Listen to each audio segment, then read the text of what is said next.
इयम् आकाशवाणी सम्प्रति वार्ताः श्रूयन्ताम् प्रवाचकः ललितमोहनः तिवारी।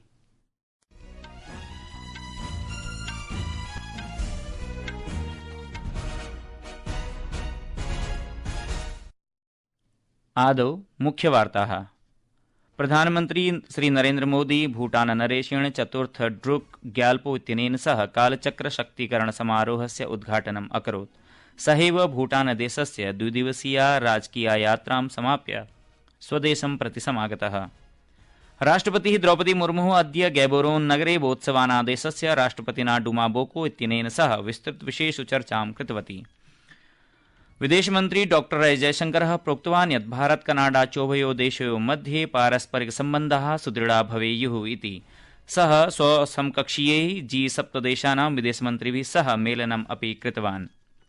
अपि च अद्य प्रातः अभिनेता धर्मेन्द्रः चिकित्सालयात् स्वगृहं प्रति समागतः।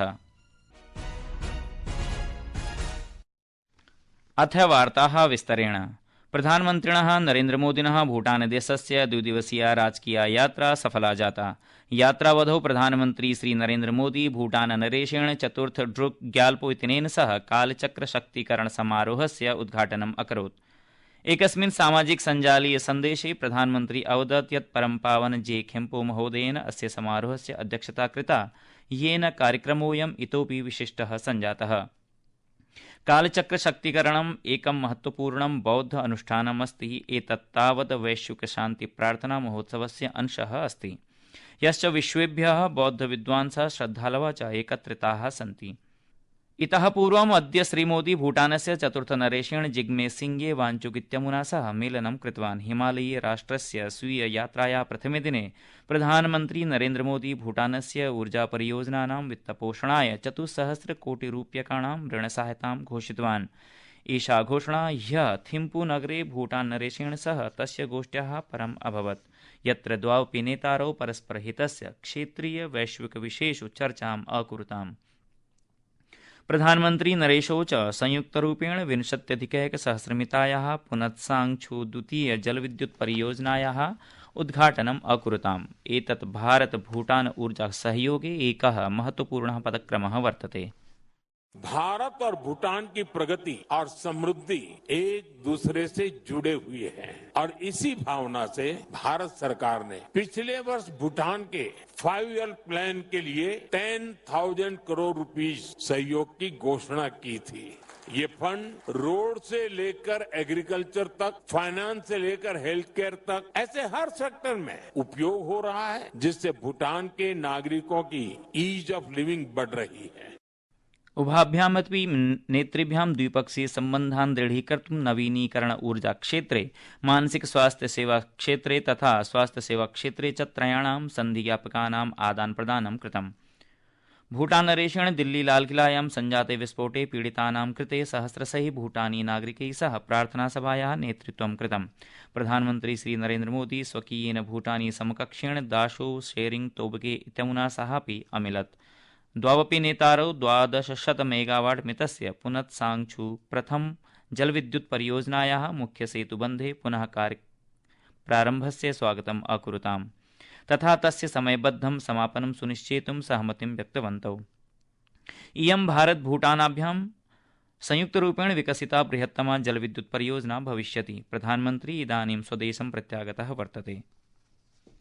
राष्ट्रपतिः द्रौपदी मुर्मुः अद्य गैबोरोन् नगरे बोत्सवानादेशस्य राष्ट्रपतिना डुमा बोको इत्यनेन सह द्वैपाक्षिकं वार्तालापं कृत्वा परस्परहितस्य विस्तृतविषयेषु चर्चां कृतवती।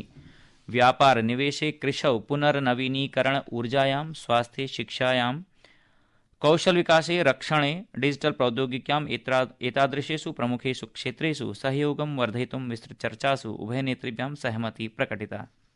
We reaffirm the deep and friendly ties between India and Botswana, founded on shared democratic values and mutual respect. We agreed to expand cooperation in key sectors, including trade and investment, agriculture, renewable energy, health, education, skill development, defense, and digital technology.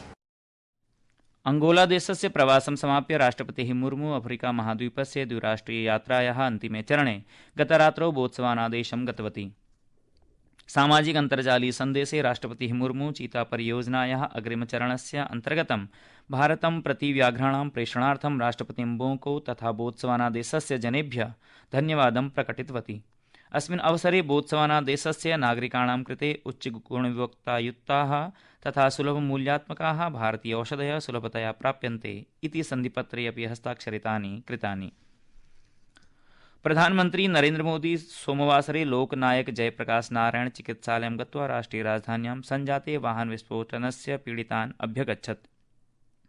भूटानदेशस्य द्विदिनात्मकयात्रां समाप्य दिल्ल्याम् आगत्य प्रधानमन्त्री तत्क्षणमेव चिकित्सालयं गतवान्। श्रीमोदी व्रणितैः सह वार्तालापं कृत्वा तेभ्यः शीघ्रं स्वस्थतां प्रार्थयत्। चिकित्सालयस्य अधिकारिणः चिकित्सकाः च तान् परिस्थितिं सूचितवन्तः। सामाजिक अन्तर्जालपटलस्य एकस्मिन् सन्देशे श्रीमोदिना उक्तं यत् अस्य षड्यन्त्रस्य पृष्ठे ये सन्ति ते न्यायस्य समक्षे नयिष्यन्ते। संस्कृतवार्तायाः संस्करणमिदम् इदानीम् आकाशवाणीतः प्रसार्यते। सममेव अयं कार्यक्रमः आकाशवाण्याः अन्तर्जालपटले www.newsonair.gov.in इत्यत्र अथ न्यूज़ ऑन एआईआर चलदूरभाषीय तन्त्रांशे अपि उपलब्धो भविष्यति। विदेशमन्त्री डॉ एस जयशंकरः अद्य कनाडादेशस्य G7 देशानां विदेशमन्त्रिणाम् उपवेशनम् अतिरिच्य कनाडादेशस्य विदेशमन्त्रिणा अनीता आनन्देन सह मिलितवान्। एकस्मिन् अन्तर्जालीय सन्देशे डॉ जयशंकरः अस्य आयोजनस्य कृते अनीता आनन्दं प्रशंसितवान्। सममेव उभयोः देशयोः मध्ये पारस्परिकसम्बन्धाः सुदृढा भवेयुः इति आशा प्रकटिता। डॉ जयशंकरः मेक्सिको देशस्य विदेशमन्त्रिणा डॉ जुआन रामोल डे ला फुएन्ते वर्येण सह अपि मेलनं विहितवान्। सहैव उभयोः देशयोः मध्ये व्यापार वाणिज्य स्वास्थ्यं विज्ञानं प्रौद्योगिकी चेत्यादिषु क्षेत्रेषु सहयोगं संवर्धनाय परिचर्चा जाता। ब्रिटेनदेशस्य विदेशसचिवेन यवेट कूपर वर्यया सह सम्भाषयन् डॉ जयशंकरः द्विपक्षीयसम्बन्धेषु सकारात्मक प्रगतेः पुनः पुष्टिः कृता। कार्यक्रमावधौ सः ब्राजीलदेशस्य विदेशमन्त्रिणा मौरो वियरा, जर्मनदेशस्य विदेशमन्त्रिणा जोहान वेटफुल, दक्षिणाफ्रिकादेशस्य विदेशमन्त्रिणा रोनाल्ड लामोला च सह मेलनं विहितवान्। अद्य प्रातः अभिनेता धर्मेन्द्रः चिकित्सालयात् स्वगृहं प्रति समागतः। ब्रीच कैंडी चिकित्सालयस्य एकः चिकित्सकः अद्य मुम्बईनगरे वार्ताहरैः सह सम्भाषयन् अवदत् यत् 89 वर्षीय अभिनेतुः अग्रिमा चिकित्सा गृहे एव भविष्यति।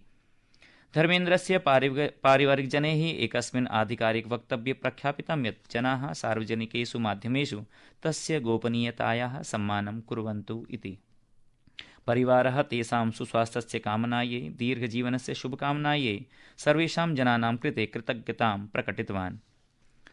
सेनाप्रमुखः जनरल उपेन्द्र द्विवेदी अद्य आधुनिकयुगस्य कृते प्रौद्योगिक्याः लोकतन्त्रीकरणस्य भौगोलिकप्रसारस्य उपयोगस्य च आह्वानं कृतवान्। नवदिल्ल्यां सञ्जाते दिल्ली रक्षा संवाद इति कार्यक्रमे सम्बोधयन् श्री द्विवेदी महोदय अवदत् यत् भारतीयसेना मानवकेन्द्रित प्रौद्योगिकी इत्यादिषु क्षेत्रेषु विचारं कुर्वन्ति। 4.0 when the AI, quantum and all those being talked about. But the 5.0 has realized that the rebalancing is required to bring in the human element. That is, technology is there not to replace human but to support them. What it means, it's a melange of the ecosystem and the technology. Both have to meet. Now, why it is important for us, especially for the Indian Army, because as for the Mask of War book is concerned by Carl Bilder, it says the USPs which are there for the Air Force is of course the technology and for the Navy its platform. But in case of Army, it's always the word over is the human resource. 25,200 साहित्य अकादमी बालसाहित्य पुरस्कारः अस्य मासस्य 14 दिनाङ्के नवदिल्ल्यां प्रस्तूयते। बालसाहित्यविधायाः वार्षिक पुरस्कारान् साहित्य अकादम्याः अध्यक्षः माधवकौशिकः प्रदास्यति। संस्कृतिमन्त्रालयेन अद्य सूचितं यत् पुरस्कार विजेतृभ्यः कांस्यफलकं च 50,000 रूप्यकाणां धनराशि च दीयते इति। मुख्यवार्ताः पुनरेकवारम्। प्रधानमन्त्री श्री नरेन्द्र मोदी भूटानदेशेन चतुर्थ ड्रुक ग्याल्पो इत्यनेन सह कालचक्रशक्तीकरण समारोहस्य उद्घाटनम् अकरोत्। सहैव भूटानदेशस्य द्विदिवसीय राजकीय यात्रां समाप्य स्वदेशं प्रति समागतः। राष्ट्रपति द्रौपदी मुर्मु अद्य गैबोरोन् नगरे बोत्सवाना देशस्य राष्ट्रपतिना डूमा बोको इत्यनेन सह विस्तृत